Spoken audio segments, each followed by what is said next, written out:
Il est 23h, bonsoir à tous. Merci de votre attention. Voici les titres à la une de l'actualité ce vendredi. Le chef de l'État, Alassane Ouattara, a pris part ce vendredi à la cérémonie d'investiture du président Denis Sassou Nguesso du Congo, réélu pour un nouveau mandat de 5 ans à la tête de son pays. Le point à suivre en ouverture de journal avec notre reporter Viviane Alima. La coopération États-Unis-Côte d'Ivoire, Inde-Côte d'Ivoire. Le chef du gouvernement Patrick Achi a accordé hier jeudi en fin de journée audience aux ambassadeurs des États-Unis et de l'Inde en Côte d'Ivoire. Ces ambassadeurs venus réaffirmer le renforcement de la coopération économique de leur pays avec la Côte d'Ivoire. Le mois de Ramadan, une période de grande consommation de sucre, de lait et de riz. Pour s'assurer de la disponibilité en qualité et en quantité de ces denrées alimentaires, le ministre du Commerce et de l'Industrie a visité plusieurs entrepôts. Ces prix n'ont pas changé. Le ministre du Commerce et de l'Industrie rassure, le gouvernement fera tout son possible pour les maintenir dans leur état actuel. Voilà pour l'essentiel. Oui, bonsoir à tous. Direction le Congo-Brazzaville, où le chef de l'État, Alassane Ouattara, a pris part ce vendredi à la cérémonie d'investiture du président Denis Sassou Nguesso du Congo, réélu pour un nouveau mandat de 5 ans à la tête de son pays. Viviane Alima. Arrivé la veille à Brazzaville, en provenance de la France, où il effectue un séjour depuis le 9 avril, le président de la République, Alassane Ouattara, a pris part ce vendredi 16 avril à la cérémonie d'investiture de son homologue et ami, le président de la République du Congo, Denis Sassou Nguesso, réélu pour un nouveau mandat à la tête de son pays.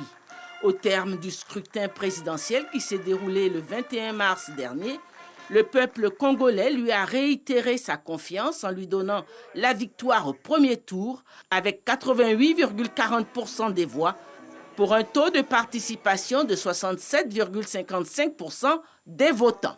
À l'aube de son 4e mandat à la tête de son pays, le président Sassou Nguesso, qui comptabilise 36 ans de pouvoir séparés par une alternance de 5 ans, est considéré désormais comme le plus ancien des chefs d'État africains. Son investiture ce vendredi 16 avril 2021 pour un nouveau mandat de 5 ans a vu la présence à Brazzaville d'une vingtaine de chefs d'État du continent, au nombre desquels le chef de l'État ivoirien, le président Alassane Ouattara. La cérémonie d'investiture a été marquée par la prestation de serment du président nouvellement élu devant le Conseil constitutionnel et sa première allocution au cours de son nouveau quinquennat. La cérémonie a pris fin par une parade militaire ponctuée par le tir de 21 coups de canon. À l'instant dans les titres, ici en Côte d'Ivoire, parlons de coopération États-Unis-Côte d'Ivoire, coopération Inde-Côte d'Ivoire. Le chef du gouvernement Patrick Achi a accordé hier jeudi en fin de journée une audience aux ambassadeurs des États-Unis et de l'Inde en Côte d'Ivoire. Ces ambassadeurs venus réaffirmer le renforcement de la coopération économique de leur pays avec la Côte d'Ivoire. On en sait plus avec Alexis Ouedraogo. En fin de journée ce vendredi, le chef du gouvernement, Patrick Achi, reçoit l'ambassadeur des États-Unis en Côte d'Ivoire. Richard Bell est venu dire toute sa conviction quant à la dynamique nouvelle de développement impulsée dans le pays. Monsieur le Premier ministre m'a fait l'honneur de me recevoir et je l'ai félicité pour sa nomination à la tête du gouvernement. Nous nous connaissons bien parce que dans son rôle précédent en tant que ministre d'État, secrétaire général de la présidence de la République, il était très impliqué dans le domaine de la coopération bilatérale et je lui ai réaffirmé le respect et la confiance du gouvernement américain. Vraiment, nous sommes convaincus que la Côte d'Ivoire est un pays qui a beaucoup de potentiel. Et nous sommes très optimistes et c'est bien pour cela que nous sommes heureux d'investir dans l'avenir de ce pays. Jeudi, en fin de journée, c'est l'Inde qui, par la voix de son ambassadeur, réaffirmait sa volonté de renforcer sa coopération économique avec la Côte d'Ivoire. L'Inde va renforcer sa coopération avec la Côte d'Ivoire dans un partenariat gagnant-gagnant dans les domaines de la santé, de l'industrie pharmaceutique, pour s'étendre à la lutte contre la maladie à coronavirus qui sévit en ce moment dans le monde. En outre, nous pourrons explorer les domaines tels que l'agriculture, l'industrialisation et le renforcement des relations de fraternité et d'amitié entre nos deux peuples. L'Inde se positionne comme le 8e client et 4e fournisseur de la Côte d'Ivoire. Le pays reste à ce jour une porte d'entrée importante sur le marché de la CEDEAO, une communauté dotée d'un marché de plus de 350 millions de consommateurs. Sortant des parvis de la primature et parlons de sécurité à présent, il y avait de l'animation ce vendredi dans la cour de l'école de police d'Abidjan où s'est tenue la cérémonie de baptême et de remise d'épaulettes aux élèves commissaires de la 43e promotion 2019-2021. Ils sont 133 nouveaux commissaires qui viennent renforcer les rangs de la police nationale, jugés aptes par leurs formateurs. Ils ont reçu leurs épaulettes, couronnement de 2 années de formation d'un main du ministre de l'Intérieur, de la Sécurité, du président de la commission électorale indépendante. Parrain de cette cérémonie, ces nouveaux commissaires ont été invités à cultiver, mieux pratiquer les vertus de loyauté. Abou Sanou. Ils ont été déclarés aptes à exercer la fonction de commissaire de police. Ils sont 133 élèves issus de la 43e promotion 2019-2021. Et ils ont tous achevé leur formation académique jalonnée par l'enseignement de 27 disciplines, assortie de contrôle continu des connaissances et de 2 évaluations partielles, d'un stage pratique dans les services de la police nationale et de la soutenance d'un mémoire de fin de formation. Ils viennent grossir les rangs de la police nationale pour le service des populations et de la République, en présence du ministre de l'Intérieur et de la Sécurité, Vagondo Diomondé, et du président de la commission électorale indépendante, Coulibaly Ibrahim Kubier. Ils vont solliciter le parrainage de leur promotion. Monsieur le ministre de l'Intérieur et de la Sécurité, nous voudrions avoir l'honneur de choisir comme parrain Monsieur Coulibaly Ibrahim, président de la commission électorale indépendante. Parrainage accordé, ces nouveaux commissaires vont recevoir leurs épaulettes couronnement de 2 années de formation des mains du ministre de l'Intérieur et de la Sécurité, Vagondo Diomondé, et du président de la commission électorale indépendante, Coulibaly Ibrahim Kubier. Une remise de grade qui consacre leur intégration définitive dans la grande famille des commissaires de police. Ils seront à cet effet exhortés à la loyauté, à la probité et à la rigueur. Je suis très heureux de vous compter désormais parmi mes collaborateurs. Et j'ai bon espoir que nous réussirons ensemble à relever tous les défis sécuritaires du moment. À ceux parmi vous qui tenteront de suivre les traces des rares brebis galeuses, celles qui jettent le discrédit sur la noble corporation de la police nationale, je promets, comme le demande votre devise, toute la rigueur des règlements et de la loi. Coulibaly Ibrahim Kubier a invité ses filleuls à être des modèles de loyauté. Chers filleuls, sachez que j'attends le meilleur de vous. Pour cela, vous devrez vous rappeler tous les jours votre devise et tourner le dos à toutes les pratiques décriées au quotidien, à bon ou mauvais droit, par la population ivoirienne. Je vais vous dire, si vous venez à la police pour vous enrichir, vous en sortirez pauvre. A contrario, si vous venez à la police pour servir la nation avec abnégation, je puis vous assurer, chers filleuls, que vous en sortirez riches. Oui, riches de beaucoup de choses, riches du respect de vos concitoyens, riches de la fierté de vos amis et de vos parents, et solde de tout compte avec la République qui vous sera à jamais reconnaissante. 61 sont issus du concours direct, 68 du concours professionnel, auxquels s'ajoutent 4 recalés de la promotion 2018-2020. Un défilé de troupes à pied a meublé cette cérémonie. Des caméras radar et des vidéos verbalisation, voici les solutions que propose le gouvernement de Côte d'Ivoire afin de réduire le niveau des accidents de la route. Un système intelligent qui devrait permettre de mieux gérer le trafic routier. Les experts de l'écosystème des transports sont donc réunis à Abidjan en vue d'adopter les projets de texte qui permettront de donner une base légale à ces solutions technologiques. Lanciné Bakayoko. Dans le domaine des transports routiers, les embouteillages représentent un coût socio-économique important en termes de pollution de l'air, de consommation de carburant et surtout de perte de temps par les usagers. Ce système de transport intelligent qui fait référence aux applications du numérique vient résoudre les problèmes de mobilité et de sécurité. Il s'agit d'implanter un certain nombre d'équipements, de dispositifs permettant notamment d'améliorer la gestion de la congestion routière, de mettre en place un système de gestion d'une fourrière administrative et moderne permettant d'assurer une meilleure fluidité au niveau donc de la circulation. La détection rapide des infractions au code de la route qui sous-tend le système de transport intelligent va faciliter la verbalisation des contrevenants et le paiement des amendes. Il est évident que les nouveaux systèmes qui vont naître vont être parfois en contradiction ou vont heurter les systèmes existants. Il est bon de réfléchir sur les textes qui vont les accompagner, qui vont accompagner ces réformes-là.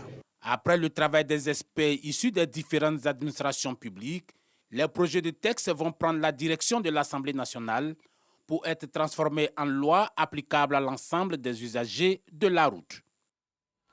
Nous sommes dans le mois de Ramadan, une période de grande consommation de certains produits comme le sucre, le lait et le riz pour s'assurer de la disponibilité en qualité et en quantité de ces denrées alimentaires qualifiées de première nécessité.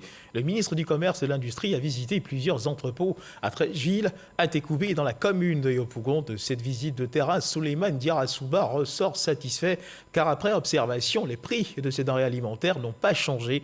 Il rassure les consommateurs de l'engagement du gouvernement à tout faire pour maintenir les prix des produits alimentaires dans leur état actuel, voire de les améliorer si possible en faveur des consommateurs. Walter Amadou Ouattara. Dans ces entrepôts situés en zone portuaire dans la commune de Treichville, il y a divers produits alimentaires. Le responsable des lieux affirme avoir le stock nécessaire pour satisfaire les sollicitations en cette période de forte demande. Toutes les denrées alimentaires sont disponibles actuellement à travers notre dépôt et nos magasins. Le lait en boîte est resté toujours le même. La tomate a pris un tout petit peu d'augmentation et à côté de ça, les autres produits, pas spécialement, rien n'a bougé.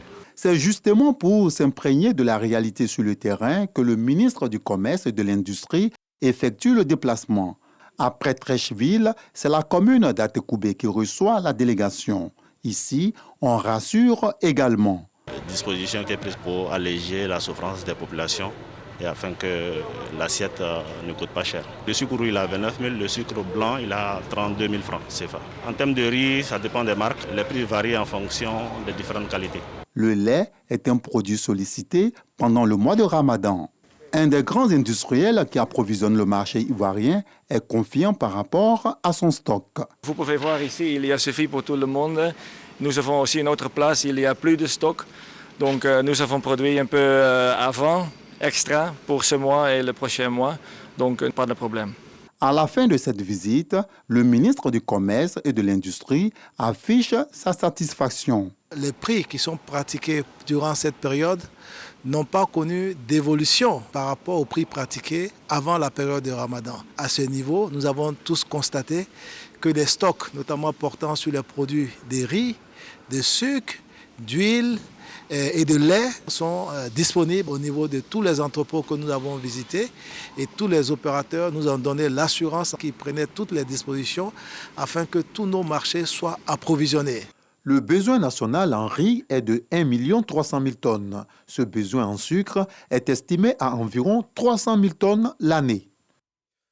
Et l'actualité, c'était également ce communiqué qui émane du Conseil économique, social, environnemental et culturel qui renseigne sur le déroulement de la cérémonie de remise des charges qui s'est tenue en présence du ministre Abdourahmane Cissé, secrétaire général de la présidence, Abou Sanogo.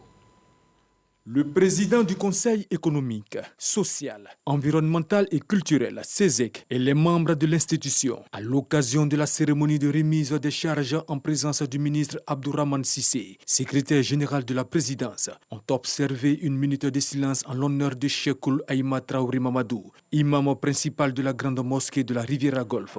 Cet auguste dignitaire religieux, président du Conseil supérieur des imams, des mosquées et des affaires islamiques, COSIM de Côte d'Ivoire, était un homme d'État ayant servi la nation à divers égards et également un éminent membre du CESEC qui a contribué de manière significative aux travaux de notre institution. Le président du Conseil économique, social, environnemental et culturel et les membres de la Chambre consultative adressent leurs sincères condoléances à la famille biologique de l'illustre défunt et expriment leur profonde compassion à l'ensemble de la communauté musulmane de Côte d'Ivoire, en mémoire du service rendu à la nation et particulièrement de sa contribution inestimable aux délibérations du Conseil économique, social, environnemental et culturel, et pour témoigner de la reconnaissance de ses mérites républicains. Un hommage institutionnel lui sera rendu le jeudi 22 avril 2021 au siège de l'institution.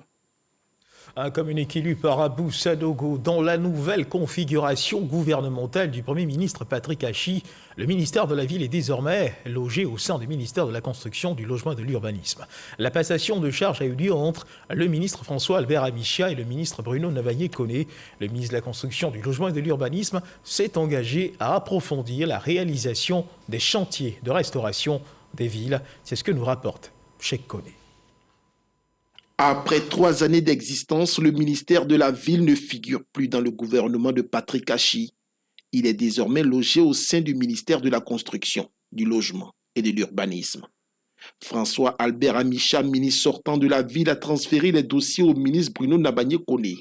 5 axes stratégiques déterminent la politique nationale des chantiers que doivent poursuivre le ministre de la Construction, du Logement et de l'Urbanisme. À cette politique nationale de la Ville s'adossent plusieurs chantiers et projets qui vous seront transmis.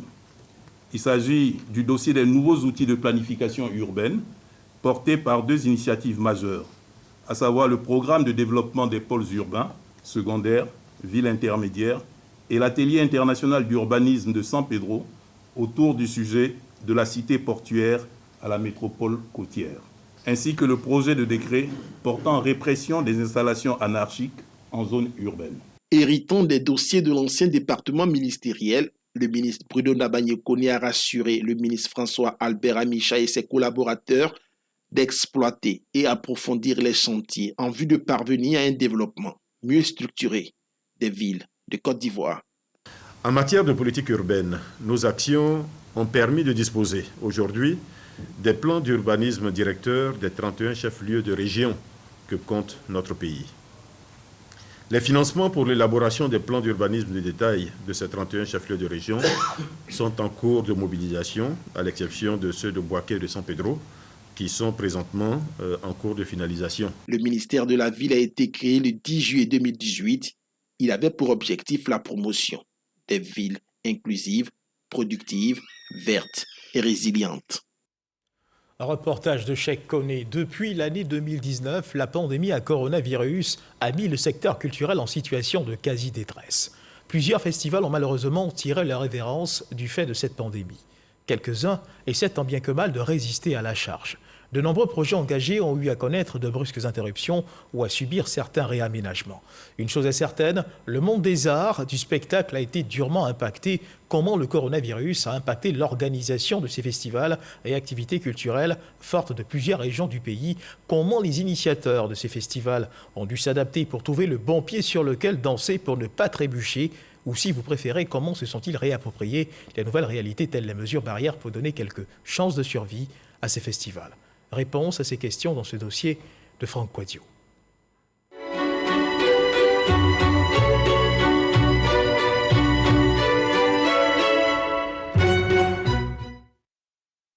Une journée de travail ordinaire pour ce jeune manager d'entreprise à Katano et dans l'événementiel.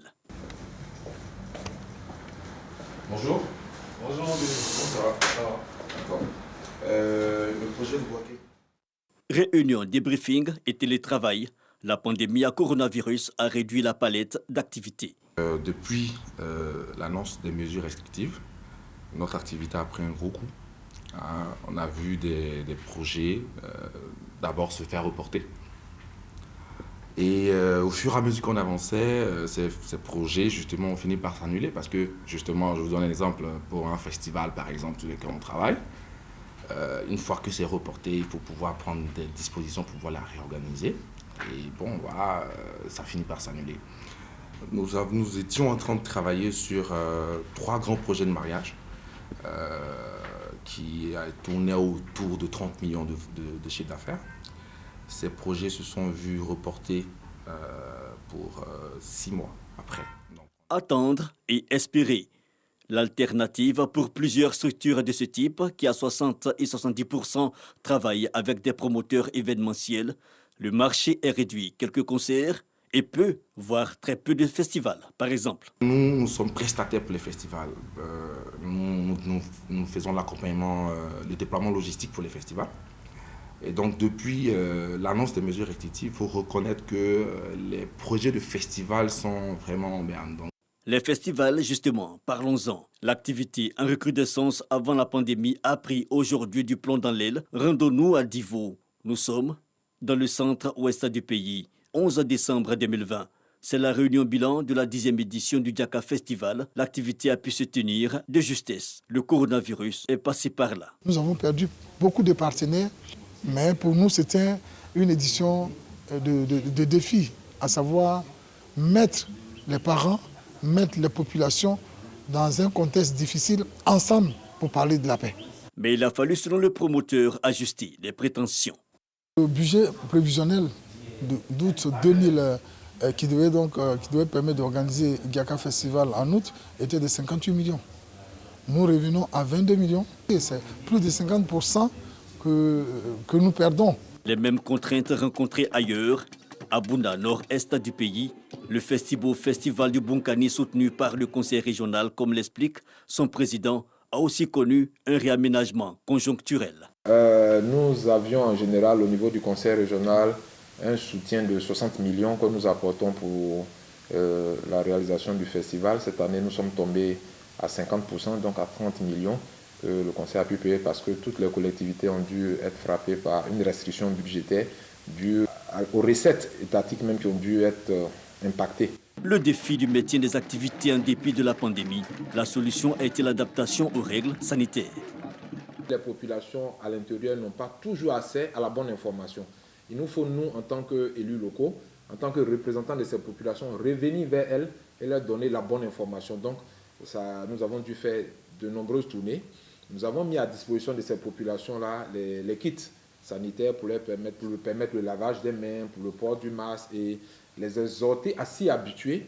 Il a fallu faire d'autres campagnes de sensibilisation pour amener les gens à comprendre que le festival allait se tenir, mais pas comme les autres années. Et qu'il faille respecter donc certaines dispositions pour permettre que les vies ne soient pas mises en danger. Et ça, les populations l'ont bien compris et elles nous ont suivis dans ce sens-là. Promoteurs privés ou soutien aux collectivités, la constante est pour tous le coronavirus qui aura impacté l'organisation des activités. D'une année à l'autre, la pandémie est restée tout aussi présente.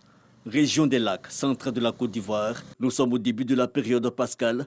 Le village d'Akpesekro se prépare à fêter Pakinou. Les festivaliers viendront pour la plupart des grandes villes, notamment de la capitale économique, Abidjan. Réunion de crise chez le chef du village.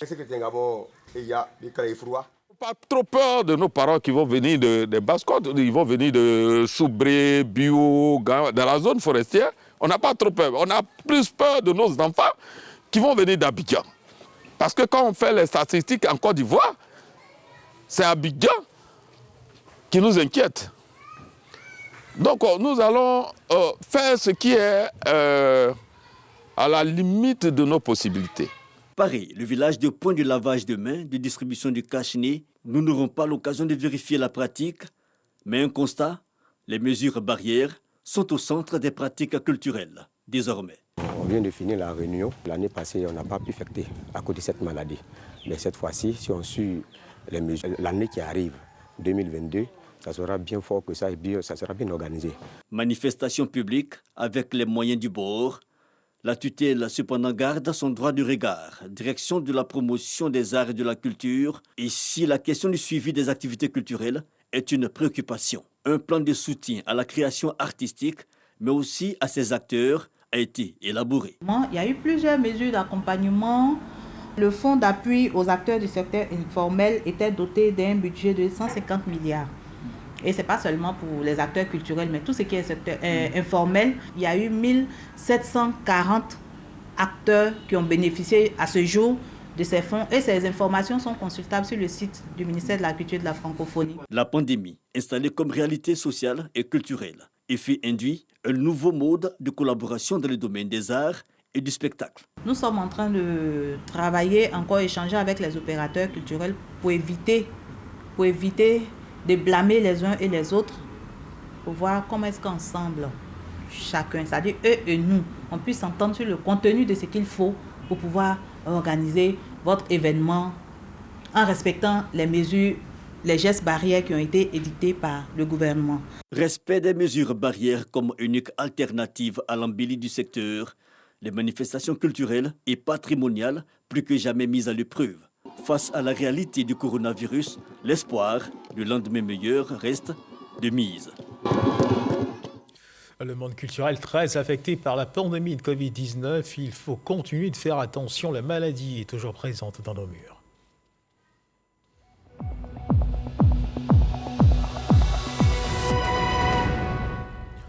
Le ministère de la Santé, de l'Hygiène publique et de la couverture maladie universelle a enregistré ce vendredi 16 avril 2021 30 nouveaux cas de Covid-19 sur 2497 échantillons prélevés, soit 1,2% de cas positifs, 68 guéris et 1 décès. À la date du 16 avril 2021, la Côte d'Ivoire, notre pays, compte donc 45 474 cas confirmés, dont 44 993 personnes guéries, 274 décès et 207 cas actifs. Le nombre total d'échantillons est de 567 714. Le 15 avril, 4 634 personnes ont été vaccinées, soit un total de 91 901 personnes vaccinées contre la Covid-19. Le ministre de la Santé, de l'Hygiène publique et de la couverture maladie universelle invite toutes les personnes de plus de 18 ans à se faire vacciner dans les centres de vaccination. La vaccination contre la Covid-19, rappelons-le, est gratuite et volontaire.